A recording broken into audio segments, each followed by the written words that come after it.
जय शनिदेव सबको। गुरुजी, मनु भैया जी शनि धाम नकारात्मक ऊर्जाओं के लिए जाना जाता है, तो यही एक सवाल है, क्या भूत प्रेत होते हैं? आप हिंदू हैं? जी। आपके पूर्वज थे पहले? जी। क्या वो सारे झूठे थे?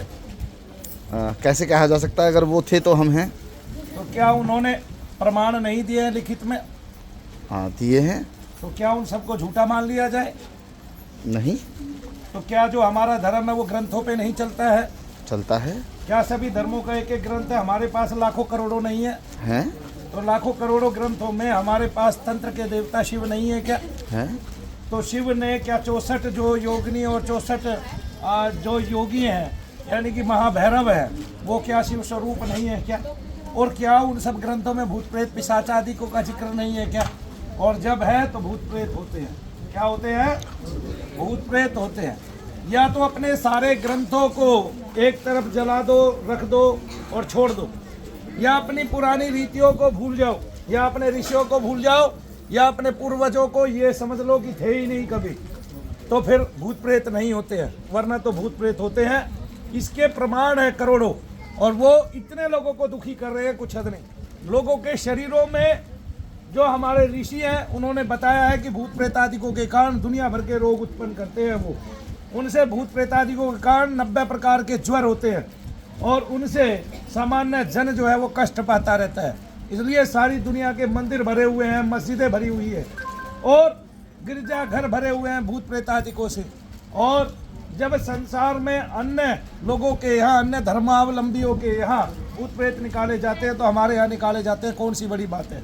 और जब सब विषयों में इतनी गहरी खोज हुई है, तो जिस योनि का अस्तित्व देवताओं के समान माना जाता है, जिस पितृ को माना जाता है और पितृ दोष को माना जाता है, अगर पितृ दोष के साथ है तो समझो वो भूत प्रेत के रूप में है।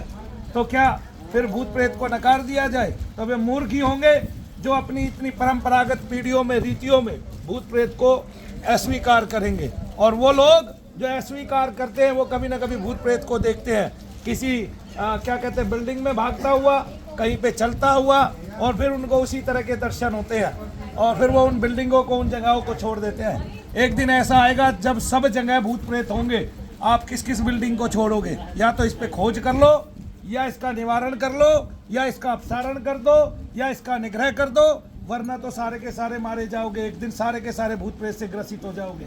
जब अन्य विषयों में इतनी खोज की गई है, तो भूत प्रेत के विषय में क्यों नहीं खोज की आपने? और नहीं होते हैं तो फिर भगवान शंकर कहाँ हैं ये बता दीजिए मुझे। जब भूत प्रेत नहीं ठहरते हैं, पिशाच आदि नहीं ठहरते हैं, जब उनके विवाह में ये गए थे तो फिर भगवान शंकर भी नहीं है। या तो अपने देवताओं को, ग्रंथों को भूल जाओ, वरना तो अपनी इतनी पुरातन रीति को, जिसमें सब सत्य है, असत्य कुछ नहीं है। और अगर असत्य है तो तुम ये समझो तुम असत्य से उत्पन्न हो, फिर तुम सत्य से उत्पन्न ही नहीं हुए कभी, और फिर तुम चाहे कुछ भी मानो। जो लोग भूत प्रेत को नहीं मानते वो असत्य व्रतधारी हैं, और उनके पूर्वज थे ही नहीं कभी। वो क्षतिग्रस्त हैं, उनके मानसिक संतुलन क्षतिग्रस्त है, और वो ऐसे ही पैदा हो गए, टपक गए हैं, जैसे बारिश में मेंढक टपकते हैं। जय शनिदेव सबको। जो लोग इन चीज़ों को नहीं मानते हैं, क्या आप मानते हैं कि उनका परिवार स्वस्थ है? नहीं, जो लोग भूत प्रेत आदिकों को नहीं मानते उनका परिवार स्वस्थ है ये कह नहीं सकते, क्योंकि उनके सबके शरीरों में दर्द भरे पड़े हैं, और वो डॉक्टरों से दवाइयाँ लेते रहते हैं। क्षणिक उनको आराम पड़ता है, कुछ काल के लिए उनको आराम पड़ता है, समस्याएं बढ़ती जाती है, अनन्य रोग उत्पन्न होते जाते हैं, और उनका ऑपरेशनों की नौबत आती है। कभी डॉक्टर कहीं का ऑपरेशन कर देता है, कभी कहीं का ऑपरेशन कर देता है, निकलता कुछ नहीं, वही ढाक के 3 पात। ऐसा हजारों लाखों केसों में है कि डॉक्टर ने आज ऑपरेशन किया, आपकी पित्त की थैली निकाल दी पथरी बता के, और फिर वहीं के वहीं दर्द है, वो दर्द कभी खत्म नहीं हुआ। वो प्रेतादिकों का दर्द है, याद रखना। तो इसलिए वे सभी पढ़े लिखे लोग और भी होशियार हो जाए, क्योंकि उन पे अभी आपदा पड़ने वाली है, उन पे विपदा पड़ने वाली है। जितने मानव इस संसार में हो गए उतने प्रेतादिक इस संसार में है। अगर मानवों की सृष्टि बढ़ती है तो प्रेतादिकों की भी बढ़ती है, ये बात याद रखें। पितरादिकों की भी बढ़ती है। तो जो पितृ कष्ट है वो तुम्हारे साथ चला आ रहा है, और तुम सदा उनके ऋणी रहोगे, क्योंकि वो तुम्हें सदा ऋणी रखेंगे। और उनका उद्धार नहीं हुआ केवल भजन ना करने से, इसलिए भजन करो और मुक्ति पाओ। जय शनिदेव। गुरुजी, क्या आपको लगता है कि नकारात्मक ऊर्जा रखने वाले लोगों की वजह से साइंस का दिया हुआ तोहफा एलोपैथिक जिंदा है? हाँ, जो लोग नकारात्मक विचारों वाले हैं उनको नकारात्मक ऊर्जा नहीं है। नकारात्मक विचार होने से नकारात्मक ऊर्जा का होना तय नहीं है, क्योंकि नकारात्मक यानी कि ऐसा कोई भी विचार जो संसार में क्षय हानि करे, ये जरूरी नहीं है कि वो नकारात्मक ऊर्जा है। नकारात्मक विचार नकारात्मक ऊर्जा नहीं है, बल्कि वो ऊर्जा जो शरीर में अस्थिर, शरीर को पूरे को अस्थिर बना दे और अपने उन्माद से आपके शरीर को चलाए। आप हाथ पैर मारने लग जाए, पागलों वाला व्यवहार करने लग जाए, 10-10 लोगों के काबू में ना आए, आपके पास असीमित शक्ति हो जाए, वो निगेटिव ऊर्जा है। जो आपकी अपनी ऊर्जा, संतुलित ऊर्जा यानी कि आपकी आत्म ऊर्जा से जिस शरीर को संतुलन के रूप में चलाया जा रहा है, उस संतुलन को बिगाड़ के रख दे और आपकी तीनों तत्व सत्व रज और तमोगुण में, कभी तमोगुण में वृद्धि कर दे, कभी राजसी गुण में वृद्धि कर दे और कामादिक विचार आए उठ के और आपकी क्रोधाग्नि जलने लगे, ज्वलंत हो जाए, तो समझो आपको भूत प्रेत आ गए हैं। और वो ऐसे मिटते नहीं, इस तरह पर ये बढ़ता ही जा रहा है रोग, और इसको निकालने के लिए अब दम चाहिएगा। इसके साइंटिस्ट बहुत कम हैं और लोगों ने ये मान लिया है कि अब कोई पैदा भी नहीं होगा। क्यों? क्योंकि नकारात्मक विचार वालों ने जो नकारात्मक ऊर्जाएं है उनको मानना बंद कर दिया है, और ना मानने से किसी चीज का अस्तित्व खत्म नहीं होता। मनु भैया ने अपने भारत देश के अलावा कोई देश नहीं देखा है, इसका मतलब सारे देश मर गए हैं। अपने भारत के लोगों के अलावा और किसी अन्य देश के नागरिकों से मान लिया उनका परिचय नहीं है, तो क्या सारे अन्य देश के नागरिक मर गए हैं? तो इस संसार में किसी ने अपने आप को पैदा होते हुए नहीं देखा है, तो फिर मानते ही कहाँ हो? अगर तुम अपने आप को पैदा होते नहीं देख रहे कि यही तुम्हारी माता है, यही तुम्हारा पिता है, तुम्हें ऐसी कौन सी भूख लगी है, तुम्हें ऐसी कौन सी बुभुक्षा है कि तुमने ये मान लिया कि ये तुम्हारी माता है? केवल भूख के कारण कोई माता जननी हो जाती है। जब तुम देख ही नहीं पा रहे प्रक्रिया को, जान कैसे पाओगे? तो इसलिए प्रक्रिया ना भी देखने में आए, इसलिए मान्यता से सारा संसार है। तो मानिए कि ईश्वर है और मानिए कि प्रेतादिक भी है। अगर अच्छी है चीजें तो बुरी भी है, और उन बुरी चीजों का अस्तित्व समाप्त करना मानव का धर्म है। जय शनिदेव। क्या आपको लगता है गुरुजी, कहा जाता है हिंदू मुस्लिम सिख ईसाई, तो क्या नकारात्मक ऊर्जा या एलोपैथिक का दबाव केवल हिंदू पर ही है? नकारात्मक ऊर्जा तो सब में है, चाहे वो हिंदू है, मुस्लिम है, सिख है, ईसाई है। एलोपैथी के दबाव, एलोपैथी का दबाव जो है वो भारतवर्ष में सबसे ज्यादा है, क्योंकि यहाँ का आदमी कितना ही पढ़ ले तो भी अनपढ़ है, ये मैं तुम्हें बता रहा हूँ। जब उनको यही नहीं पता कि हिंदी भाषा कितनी समृद्ध है, आपकी अपनी भाषा कितनी समृद्ध है, तो वे दूसरी क्या बात करेंगे? जब उनको यही नहीं पता कि लाखों धर्मों के होते हुए भारत धर्म सापेक्ष देश है, धर्म निरपेक्ष नहीं है, जब वो इस शब्द को ही नहीं बदल पा रहे, तो उनकी पढ़ाई लिखाई कहाँ तक वो करती है? इसका मतलब क्या है? ये कौन है जो बोल रहे हैं भाई? बोलिए मत। इसका मतलब क्या है? इसका मतलब यह है कि यहाँ के पढ़े लिखे ही मूर्ख हैं, और जब पढ़े लिखे मूर्ख होने लग जाए, जब पढ़े लिखों का ज्ञान चला जाए, और जब उनका ज्ञान जो है संसार में उल्टा व्यवधान उत्पन्न करने लग जाए, जैसे लोग इस विधा से ग्रसित हैं और इसको सबसे बुरा माना जाता है, लेकिन मनु भैया के रहते ये सबके समक्ष आ गई, सबके सामने आ गई। कोई नहीं। उसको ले जाओ, सबके सामने आ गई, और अब उसको लोग निकालने नहीं देते, और मनु भैया ने उसको जीवंत कर दिया कि देखो ये समस्या है, ये समस्या लोगों के शरीर में धसी हुई है, इसको निकालना जरूरी है। तो उसको निकालोगे नहीं तो वो बढ़ती जाएगी, विकराल रूप धारण कर लेगी। जैसे महंगाई ने विकराल रूप धारण किया हुआ है, ऐसे इसका तो महंगाई से भी बड़ा मुख है, और ये लोगों को ग्रस लेता है, उनके भावों को ग्रस लेता है, उनके मनोभाव को ग्रस लेता है, उनके विचारों को ग्रस लेता है, और संसार में कुटिलता उत्पन्न करता है, शोभ उत्पन्न करता है। और उस शोभ को मिटाने वाला कोई नहीं है भगवान के नाम के अलावा। भगवान का नाम ग्रहण करो, इससे पार पाओ, निकलो पार इससे, क्योंकि ये नकारात्मक ऊर्जा बढ़ती जा रही है। ये नकारात्मक विचार नहीं है, ये कोई डिप्रेशन नाम की बीमारी नहीं है, बस तुमने इसको बीमारी समझ लिया है, और उस बीमारी का इसलिए तुम्हारी का कभी इलाज नहीं हो पा रहा है। अगर इलाज हो पा रहा है तो दुनिया का कोई भी डॉक्टर हाथ उठा के ये कहे कि मैंने इस बीमारी के इतने मरीज ठीक किए हैं, और वो कभी कह ही नहीं सकते। क्यों? क्योंकि उनमें पानी मरता है, वो गड्ढा गहरा खारा समुद्र है, और वो केवल चाहता है कि सब लोग मुझे ही पिए, मुझे ही जिए और मुझे ही बरते। और इसलिए संसार जो है नगण्यता में जा रहा है। अगर यहाँ कोई महात्मा आके बीज मंत्रों से आपका उद्धार करने लग जाए और उसके रोग ठीक होने लग जाए, तो उस पर भी शंका करते हैं ये रोग कैसे ठीक हो गया। अरे रोग ठीक हो गया अगर बीज मंत्र जाप करने से, तो वो रोग था कहाँ ये बताइए। तब कौन सी प्रक्रिया लगी, ऐसा क्या ठीक हुआ उसके अंदर कि वो रोग ठीक हुआ। तब रोग था ही नहीं, था तो भूत प्रेत, थी तो निगेटिव एनर्जी, था तो आपका पितृदोष, कारण तो पितृदोष था और पितृ दूषित है। इसलिए राजा सगर के 60,000 पुत्र लग जाते हैं। तब एक भागीरथ आता है, वो महान तपस्या करता है और वो जल उत्पन्न करता है। और उस जल को पीने का क्या लाभ है, वही जो जल में तत्व है, वही तत्व मिलाकर कोई साइंटिस्ट गंगा जल नहीं बना सकता। ऐसा जल नहीं बना सकता कि जिसको कुछ वर्षों रख दे और वो सड़े ना, वो गले ना। तब साइंटिस्टों की बुद्धि कहाँ चली जाती है। लेकिन गंगा गोमुख से जब चलती है, महान महान ऋषि उसके तट पर तपस्या करते हैं और उनके मुख से जो शब्द निकलता है वो उस जल में जो गैसीय रूप है उनको जल दिखाई दे रहे हैं। क्यों?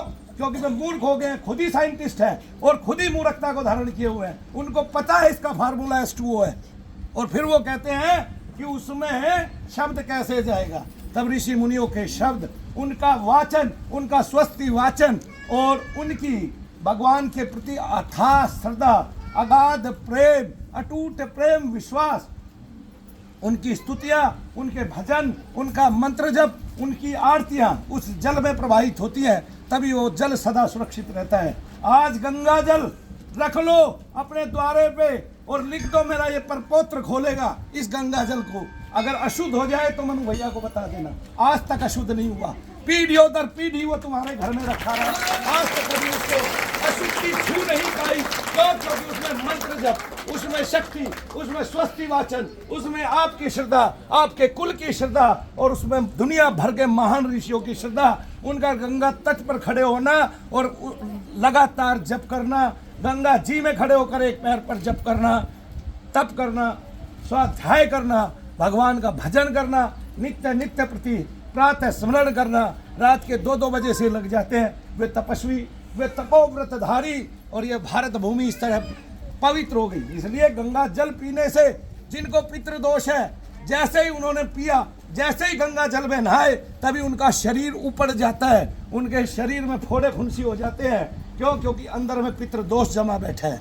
इसी से ज्ञात कर लो। तब पूछ लो इतने ठंडे पानी में नहाने से आपके फफोले कैसे पड़ गए, इतने ठंडे पानी में नहाने से पित्त कैसे उभर गया, जबकि उससे पित्त शांत होना चाहिए। तब विपरीत दशा कैसे हुई? क्योंकि अंदर में निगेटिव एनर्जी थी, अंदर में कष्ट था और बहुतों के तो घुटने चलने बंद हो जाते हैं। जवाब दे देते हैं वो ठंडे पानी से नहीं होते, वो गंगा जल से नहीं होते, वो तत्व जहाँ पे था वहीं पे स्थिर हो जाता है, पूरा का पूरा सिमट जाता है गंगा जल से। इसलिए ऐसा होता है। तो कोई गंगा जल की महिमा भी कैसे बताए। तो आज मैं वैज्ञानिकों को खुली चेतावनी देता हूं, भारत का कोई भी वैज्ञानिक गंगा जल को ले, उसमें जितने तत्व है उतने ही तत्व मिलाकर अलग जल रख दे और फिर मैं बता दूंगा कि वो गंगा जल एक बोतल में रख दे और वो जल एक बोतल में रख दे और फिर परिमाण में देख ले कि कौन सा जल जल्दी खराब होता है और कौन सा कभी खराब ही नहीं।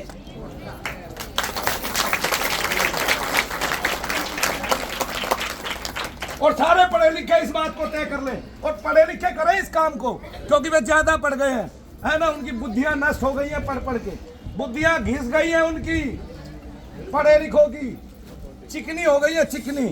अब उन पे कोई भी शब्द जाते ही फिसल जाता है, तो उनको पता ही नहीं है।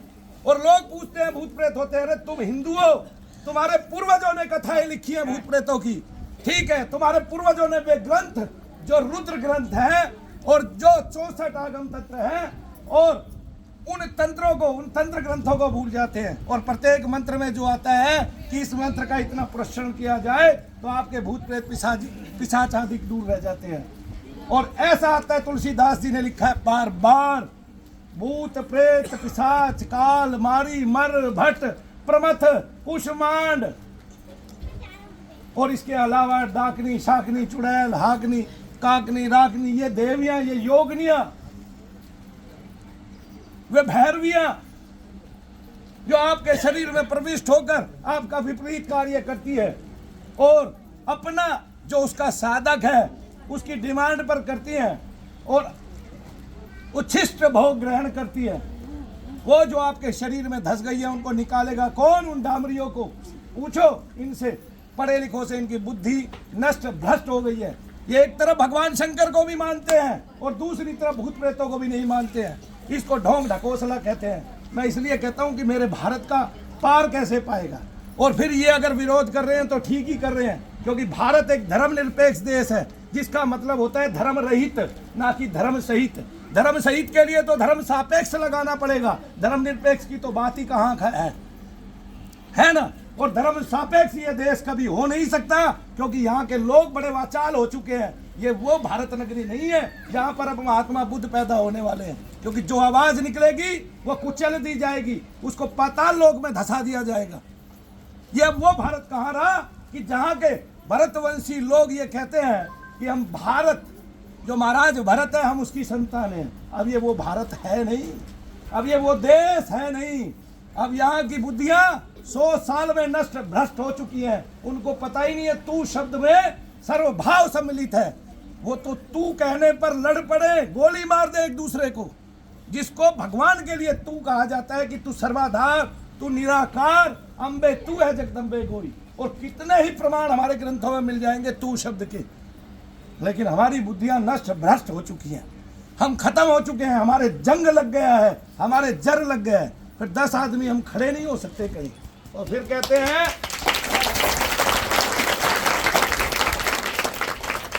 और फिर तुम जो जुमले देते हो वो विपरीत आदमी ग्रहण कर लेता है।